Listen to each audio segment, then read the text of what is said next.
Sumani news channel को subscribe करें और बेल वाले आइकन को भी दबाएं ताकि हर आने वाली न्यूज़ की अपडेट आपको मिल सके।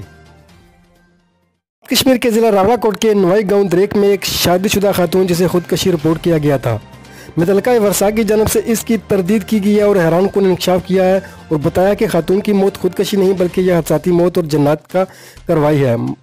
गुज़श्ता 2 सालों से खातून के घर जन्नत के ज़ेर साया रहा और मुतअद्दिद बार इस घर में अचानक आग लगने के वाक़यात होते रहे और मुख्तलिफ अशिया को देखते देखते आग लग जाती है और 1-2 मरतबा फायर ब्रिगेड की गाड़ियाँ भी आग बुझाने के लिए वहाँ गईं और पुलिस भी वहाँ पैरा और हंगामी सूरत हाल से निपटने के लिए मुतैन रही। जन्नत के इस अमल को रुकवाने के लिए रूहानी शख्सियत और अमलों से रब्ता किया गया जिन्होंने इस पर काबू पाने की कोशिश की, ताहम कुछ अर्सा तक जन्नत का अमल दखल कम रहा।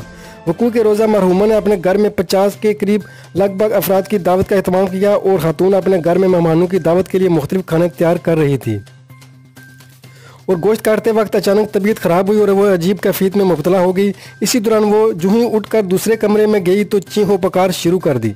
अहले खाना ने कमरे में जाकर देखा तो आग लग चुकी थी। खातून को अस्पताल मुंतकिल किया मगर वो जानबाज ना हो सकी।